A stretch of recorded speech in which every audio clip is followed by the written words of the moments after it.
extra special people in our midst as well, right? And to properly and officially let us know who those.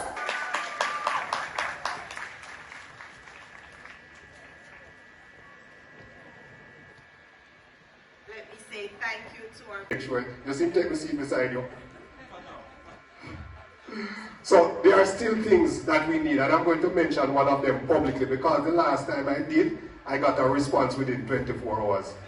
We are building back as is not following the government. But the truth is that if we are going to rebuild, we must rebuild so that we are better off than we were before. And from the hurricane experience, one of the greatest contributions that I think that Steths has done to the community is the water. The washing of the town, the fire station, the clinics, the primary school, the basic schools, all of these. Even to this day, we are still having to support them with water. And Minister, if there's a hurricane tomorrow, we still don't have a generator. Need a generator to run the well. We also need to ensure that if there is a hurricane and there are power outages, Steths is the shining light on the hill. So we need to ensure that we are fully solar powered.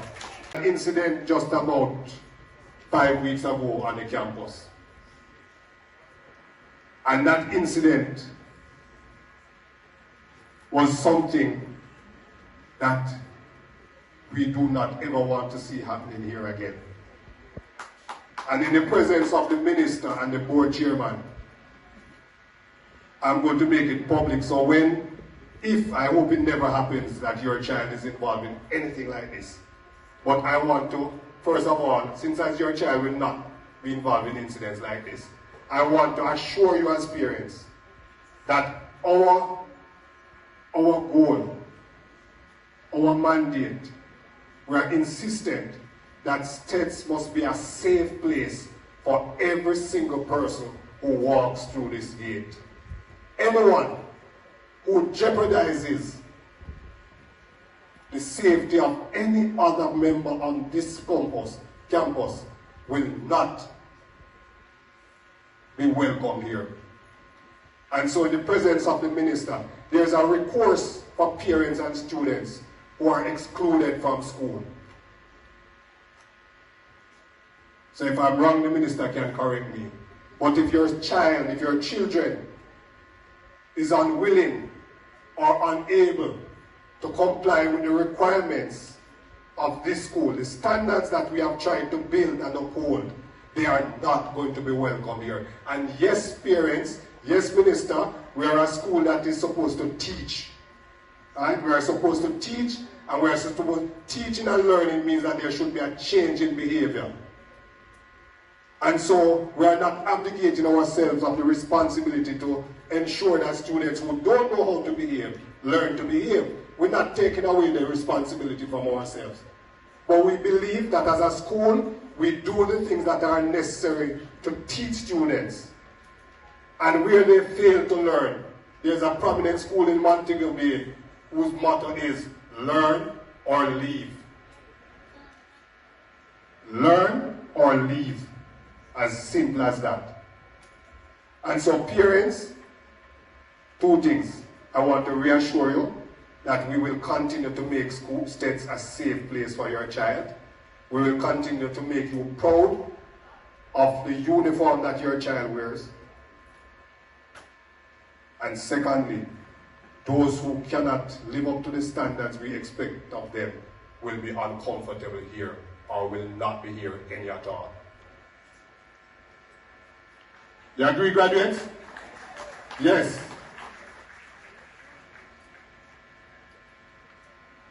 Success is about what happens next. Are in your grasp. Congratulations to all of you, and may God bless you, may He keep you, may He provide you strength throughout your life. Thank you all.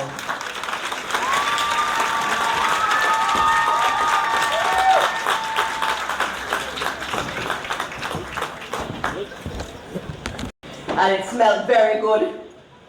And the canteen staff is an important part of any school. And so I thank them specifically also. It was not easy preparing students for the world beyond, and it surely was not easy after Hurricane Melissa. But the Steths school song speaks about passing on the torch and carrying the baton with pride. And today, they're all passing that torch on to you. Today, you have that torch. Those who founded this institution, those who taught here. So we are going to re-invite Senator Dixon to the podium or on stage.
You have completed your secondary education during a period of significant disruption and uncertainty. COVID days, Hurricane Beryl, Hurricane Melissa. Yet you are here. You are on this stage. You're on a stage that looks better than all the graduations I go to. This is amazing. This is beautiful. You being here is evidence that difficulty may influence your journey, but it does not have to determine your destination. And so I have a few lessons for you. At the end of your time and on your graduation day, we're talking about lessons. But there will be times when you will not get the grade, the job, the scholarship, the opportunity, or the recognition that you expected or feel that you deserve.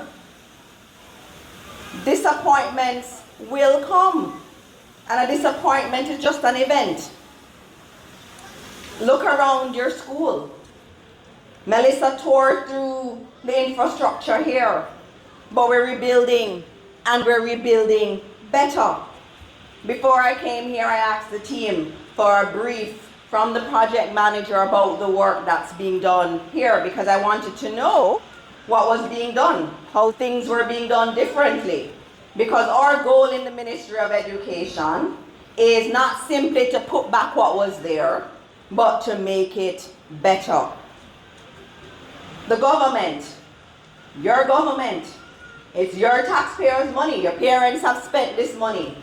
Is spending $310 million to fix this school. Enough money, right, students? That's a lot of money. And I give you the right amount. $310,986,764. That's what your government is spending on this school. Now think about it. I have 400 schools that have been damaged across Jamaica.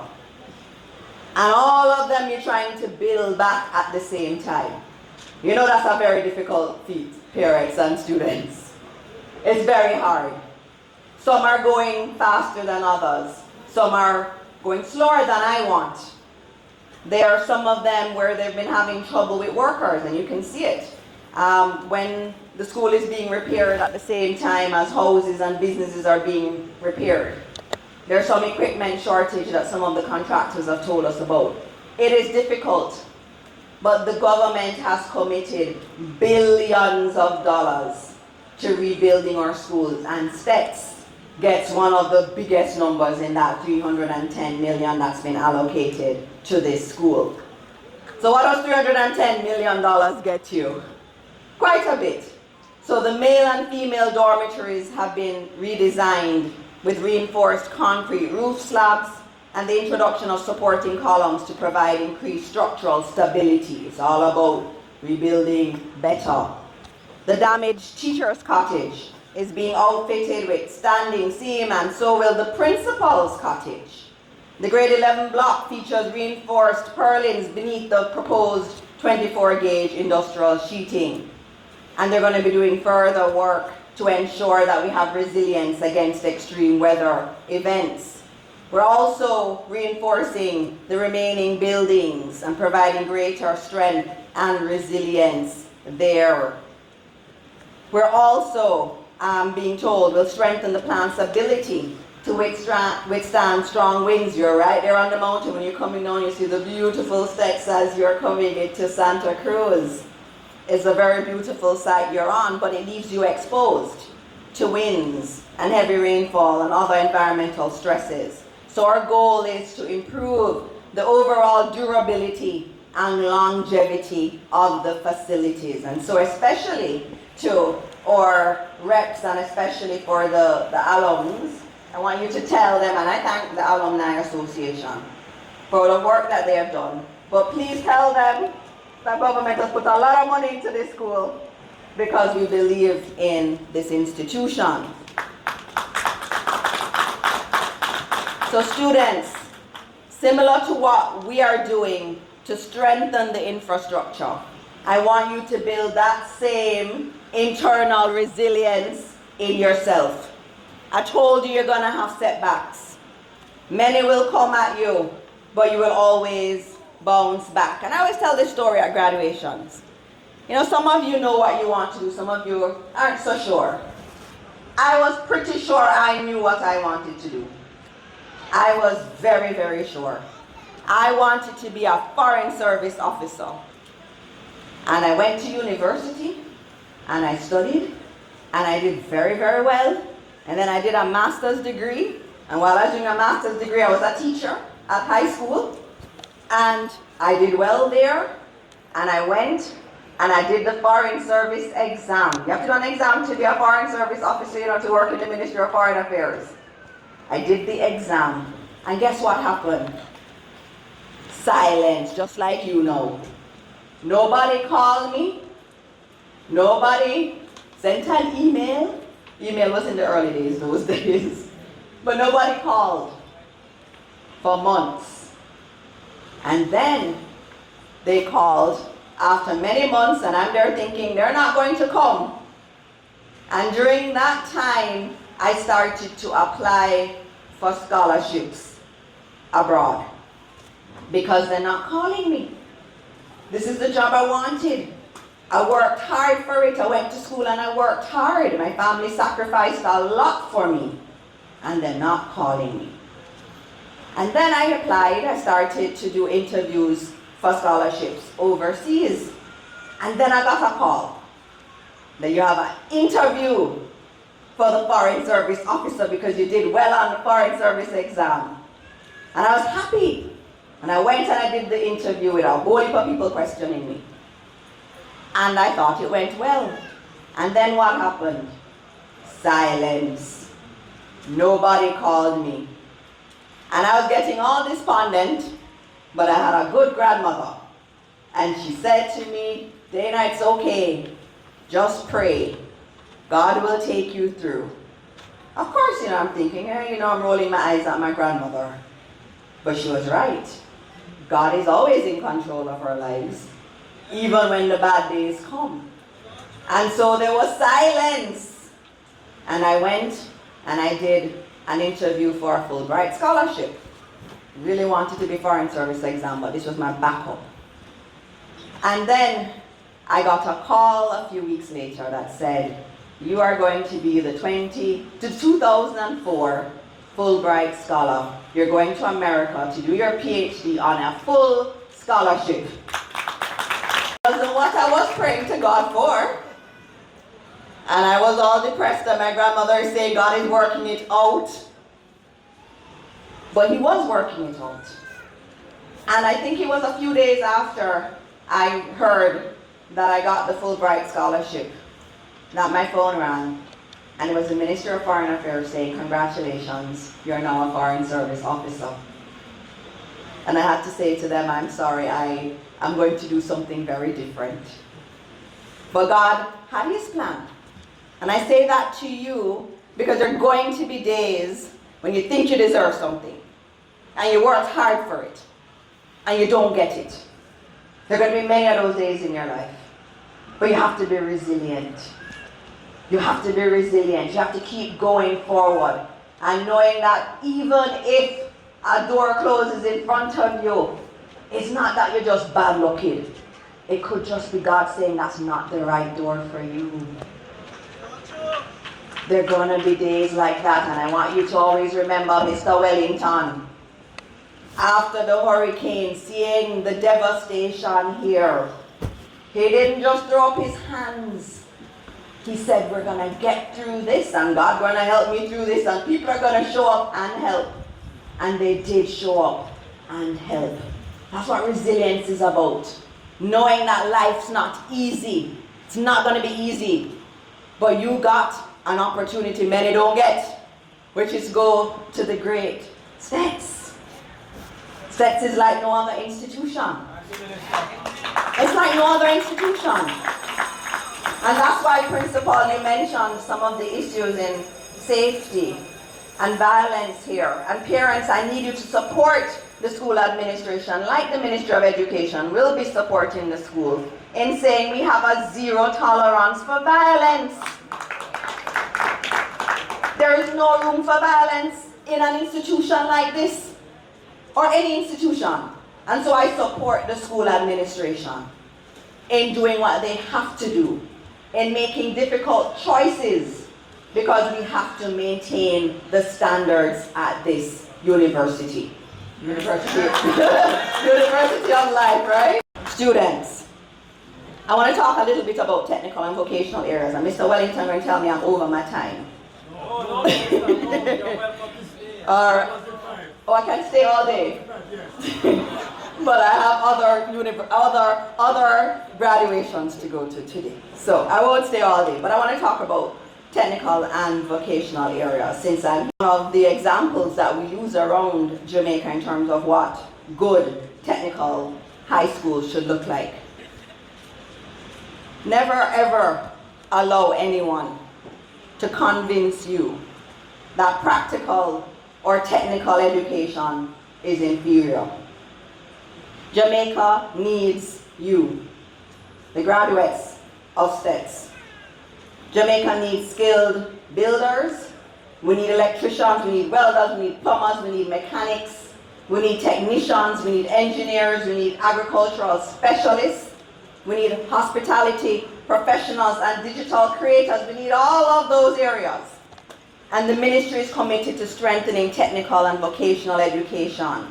We're committed to expanding apprenticeships. We're going to change the whole apprenticeship structure in Jamaica through HEART.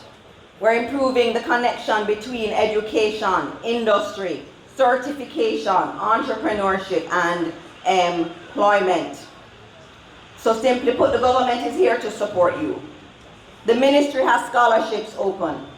And I'm going to talk to you about real scholarships now. How many of you know that you can get up to $350,000 a year through JAMVAT for your university tuition?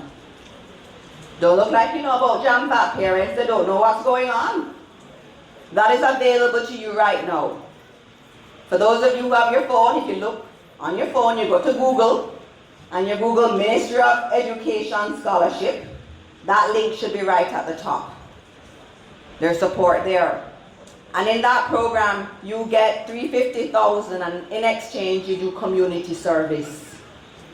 That's all we're asking you to do. Serve your community, and we give you $350,000 towards your tuition. Nothing bigger than that. Then, we've also, for those who may want to take advantage of what we have at HEART, and I say this to the parents and everybody here, so you can also tell the cousins and the friends, tuition fees have been removed from HEART, all programs, up to level 5. And level 5 is basically a bachelor's degree. So what does it mean? You can get almost a bachelor's degree at HEART for free. So don't let financial circumstances convince you that your development must stop here. It doesn't have to stop here. So even if your family is challenged, what we're saying to you is you matter. And we're going to find avenues to support you. And we're looking at new areas also. For those who go to HEART, if you are in one of the trade areas, we have a new Tools for Trade program. Everyone who gets to level 4 trade, so if you're a plumber, an electrician, any of those areas, as you finish level 4, we just give you a grant for $50,000. No questions asked, as long as you get to level 4. Why we give you that grant? So that you can buy some of the tools you need. If you're going to leave HEART and you're going to be an electrician or a plumber or even a hair technician, you need some tools. And so we give you that $50,000 so that you can buy your first set of tools. In addition to that, if you're a young person that is on path or you're a ward of the state, we increase that grant to $75,000. In addition to that, for those who may want to start their little business, we give you a $100,000 grant. You hear all of that HEART is giving? Why are you not at HEART? Why are more of our young people not there? We are saying to all our young people in Jamaica, you matter. We want you to have a life that is good. And the reality is that if we look at where the world is going towards the need for more skills. It's the skilled areas that are in demand. It's the plumbers, it's the electricians. It's your software engineers who are now moving into AI. That's where the world is going, and that's why we're changing some of our program. We have a new TVET program that we're rolling out in our schools. And we're looking at new areas also with HEART. So in HEART, we're doing things like mechatronics, robotics, optoelectronics, data protection, information and communications technology, digital animation, and other high demand areas. So HEART is not like the HEART of old. HEART has a lot of new programs. And then we're moving that also into the schools. But if any of you are looking at any of those new STEM areas, so mechatronics, robotics, or any of those areas at HEART, we go even further with the grants. So if you graduate level 4 with one of the new high-tech areas at HEART, we then give you the grant of $300,000. Where's your excuse, students? Or graduates now? We've taken $400 million in funding from HEART, and we're investing it into our technical high schools across this country. Right here at Steths, you heard on my birthday, you're having an opening ceremony for a cutting-edge mechatronics and robotics lab. I know many people don't know what mechatronics and robotics is, but it's really, really high-tech. And let me tell you something. No other high school in Jamaica has this. And this is coming to this institution in September. As a ministry, we're doing a lot of things. And we are prioritizing this area of TVET. We believe that our students at Steths or any of the other technical high schools in Jamaica must have the best technology at their fingertips. Many of our technical high schools were equipped many moons ago, in the 60s, many of them. And there have not been any real upgrades since that time. And so we are focused on our technical high schools, but we're not focused on the past or the now. We're looking at the future. And that's why Steths is getting that mechatronics and robotics lab here in September. Contractor incubator program at HEART and DBJ to develop the next generation of contractors.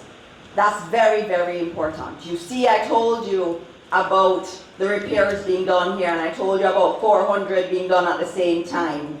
You would have also heard about NARA and all of the developments going on around Jamaica. You cannot do that without contractors. And so when I was looking at these students and graduates, I was thinking, how many of them are going to be in the contractor incubator program?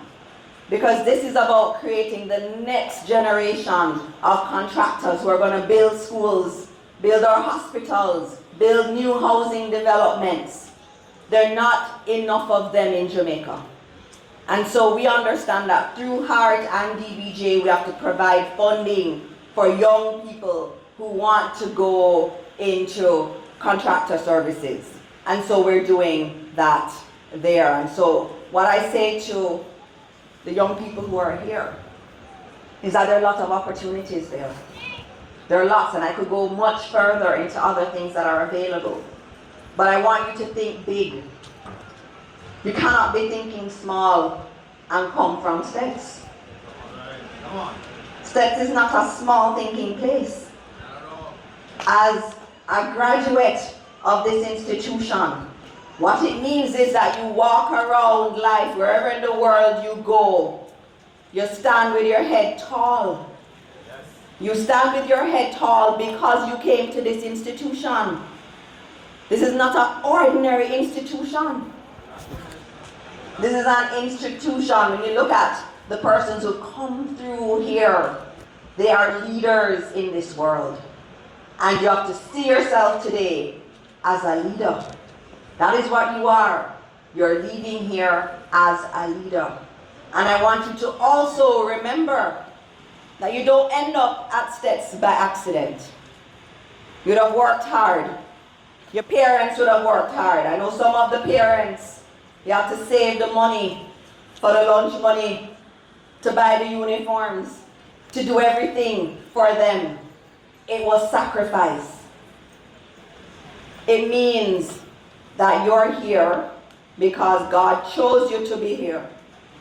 God gave you the parents that you have and family you have there cheering you on. God gave you this institution with its great tradition. God gave you your principal. God gave you your board chair and the board and the teachers that you have here. God specifically chose every single one of you for that blessing. And you have to embrace that and to take that and go out into this world knowing that you have been chosen already and that God wants you to do big things. He does not put young people at Steths to achieve mediocrity. He puts you here to be great. And so you need to ask yourself, what great things am I going to do in this world? When is my picture going to be put up somewhere in Steths? The next generation must be looking and saying, oh, that person was from the class of 2026, the best class that Steths has ever had. Ask yourself, what's that greatness? Because God is asking you to be great. He's saying to you that I'm going to put, there are going to be difficulties there, but I am going to give you everything that you need. That's what he's saying to you. You're never going to be alone. And I tell you, you're going to have good days. You're a graduate of Steths. You're going to have some good days in your life. And there are going to be some very difficult ones. But God's never going to leave you. And I don't want you to ever forget all the lessons that your teachers have imparted to you. And so to parents, thank you. At the high school level, so many parents leave the children alone. And I say it time and time again. At high school, when they're going through their teenage years, is when they need you the most. A lot of parents, you hold a hand through primary school. And then when they get to high school, you say, you're big people now. They're not big people yet. They needed you. And so for these students to be standing here with Mr. Wellington's very strict point system, it meant that you did something right, parents and family. And I salute you, and I thank you. And I hope that we can have more parents like you in Jamaica that understand that it is important to support your children through their high school years. Parents, guardians, family, friends, thank you for carrying them to this. And most importantly, the graduating class of 2026, good morning. Good morning. Let me hear you again. Good morning. Good morning. It is both an honor and but also as a proud parent, celebrating with my own children and the entire graduating class of 2026. Of 2026 class, let us celebrate the school community. I welcome you all to this graduation ceremony and invite you to join us as we celebrate the achievements of the